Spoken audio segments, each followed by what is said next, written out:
Hi YouTubers, hi Teela Jammers, hope you're doing well. So it's 1st of December.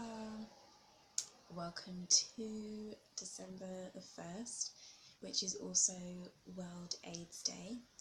And I hope you're getting ready for Christmas to spend with family and friends and loved ones. And also welcoming the new year, so I can't wait to bring on 2019. It's been a brilliant year, turbulent, ups and downs, extreme weather, t-shirt madness, hashtag Teela's Jam. So today I am wearing my beloved ribbon, which signifies HIV and AIDS.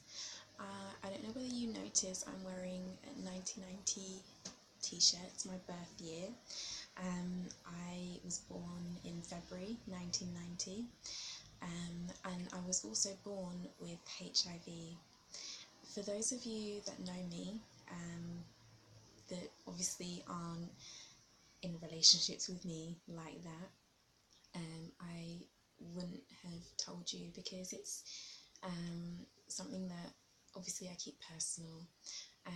But I'm coming to you today because obviously Teela Jam is also launching the new collection, which is specifying the ideas around sex and relationships and love.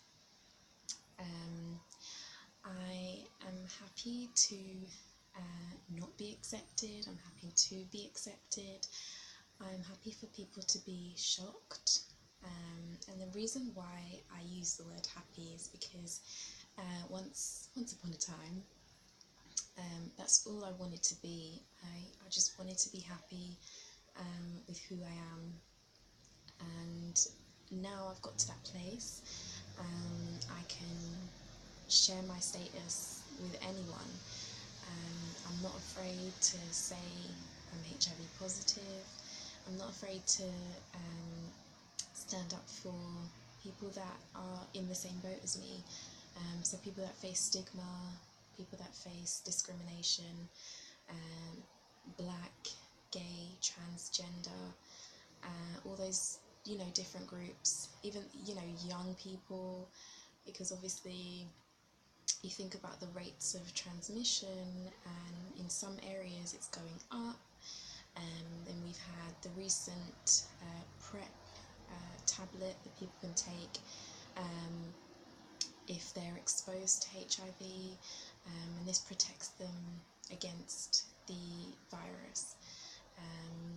So I'm just giving you a little bit of insight into reasons why Teela Jam is supporting World AIDS Day. I think in this day and age, a lot of people, walk around not knowing their status, and people like me who were born with it have enormous pressure to keep it under wraps. And again, it's the disclosure to, a new partner or friends and family, that are close by. It's so important. But I think in this day and age, we really need to come to terms with the pressures of, influential sex and risky sex.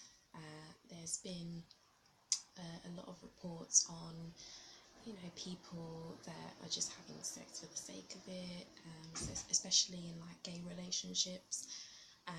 People have multiple partners, and if you're not born with it and you just catch it, it can be quite a shock to the system, to be, not having symptoms, and then all of a sudden, you start to have symptoms, you start to feel ill, people start to worry about you, and then you're like, okay, I need to take a trip to the doctor, and then you find out, you have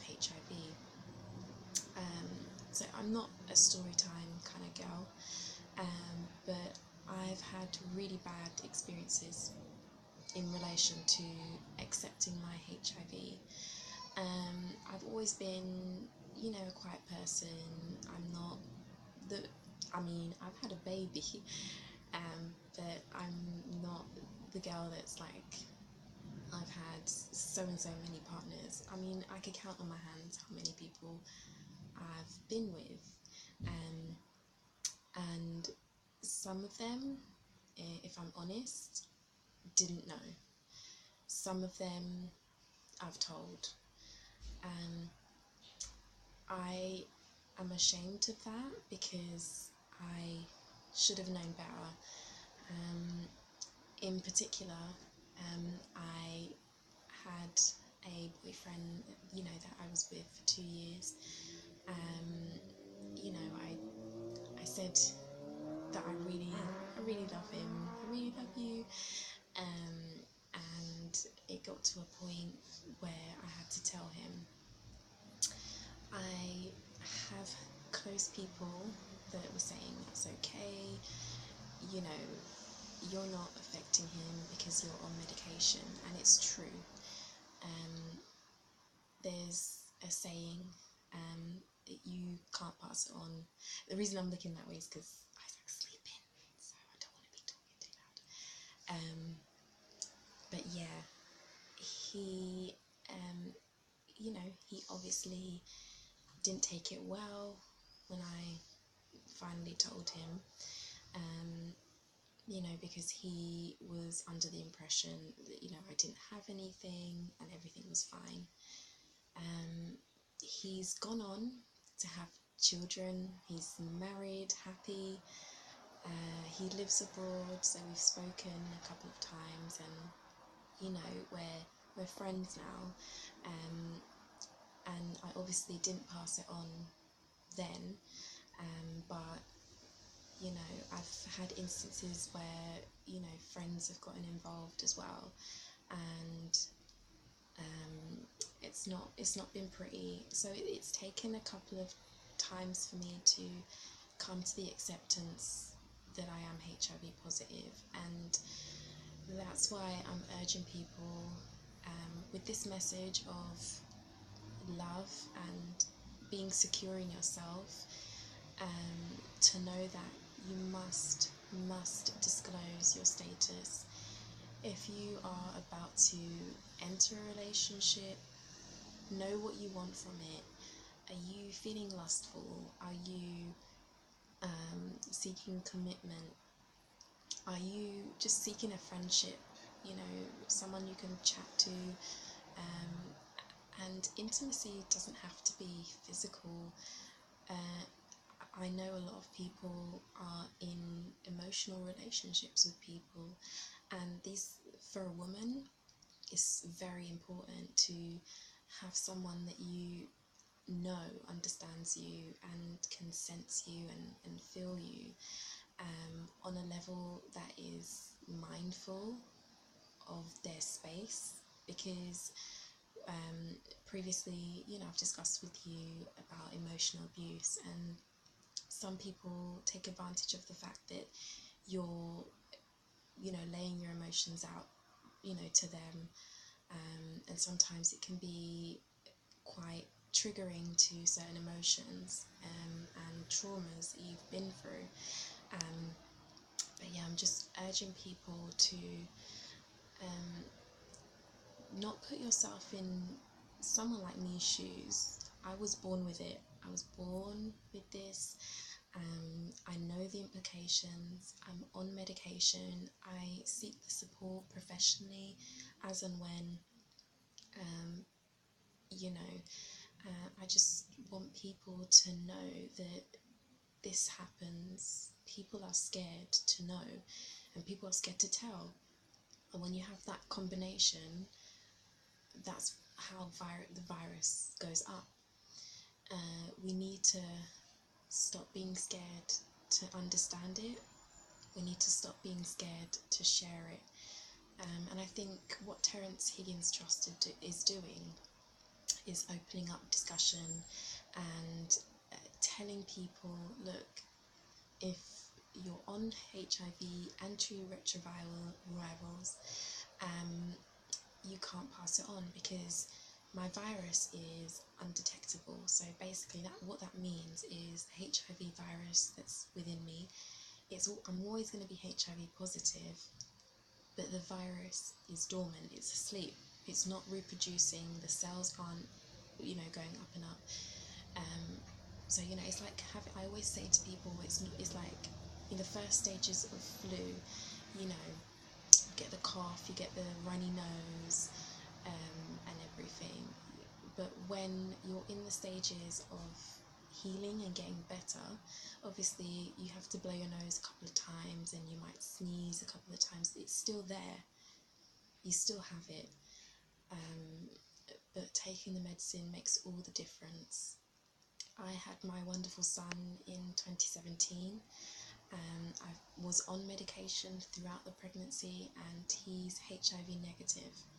So I'm living a blessing, My mother passed it on to me through childbirth, and it's a miracle. I was able to stop that from happening to my child, and there's so many women out there that have been able to do the same thing, and so many men that have gone through the sperm washing to enable them to have children. So it's possible to have children, but the main thing is we know our status. The main thing is that we are comfortable enough to share it. And that's why, I always am on the lookout for any campaigns or any petitions or any information on sex and relationships education. I think young people that are being taught about sex need to know that disclosure is okay. If someone opens up to you about their status, or if you are the one to open up, let it be a lesson to you that that's just the beginning of it. There's medication, there's appointments to attend, there's blood tests to be done, and we now have the luxury, I should call it, to get tests sent to our door. You can get a home kit. If you're that concerned about going to the clinic, order a kit at home. Be like, hon, I really want to get tested. Do you know your status? Are you aware of HIV? Have you had an STD test in the last year, 6 months? It's recommended, that you get tested at, at the best time, 6 months to a year, or every new partner. I'm so proud to say that I'm still here, and I'll be here to see my son graduate, if that's what he chooses to do, to see my son finish school and get married, have kids. I won't see this black hair be all grey, even though we're rocking dyed grey hair. Like, I'll be rocking the natural look. I cannot wait. So I'm just so proud to just allow myself to share my journey with you. Being HIV positive is not a death sentence, and I'm not going to allow certain stories to inflict fear and judgment. I'm not carrying a disease that leads to crime. I'm not trying to kill anyone intentionally or personally or purposefully. This is what I was born with, and I know some people are infected and affected by it. This is why we need to start showing and telling. We need to start allowing people to disclose and not judging, and being more open about it. So choose what you love, love what you choose, and keep your legs closed and your mind open before you get into a sexual situation. I believe it's always a beautiful thing to just keep the physical to a minimal and open your mind before you reach a point of I'm ready to get intimate. Know what you're getting into, you know, just know. So yeah, I'll put some links below, so you can go and check out some reading. I'm not here to do any myth busting or anything like that, because I think we're over and done. We're still having high rates of transmission. So where it needs to start is from a place of love and understanding that we need to be disclosing our status and not being scared. We need to be understanding of this disease of AIDS and of HIV. I think there's a conference as well happening, so we'll just wait and see what the news will be. And so grateful to all the people that are on board and supporting, to diversify, you know, access to knowledge, awareness, and protection, for those that are HIV positive and negative. We're all in it together. Whether you like it or not, this is something that is out there. We're in the Western world. It's in Africa, it's across Asia, it's everywhere. So we need to stand up, and we need to start talking about it more. So yeah, have a lovely, lovely Christmas, and I'll see you in the new year. Take care.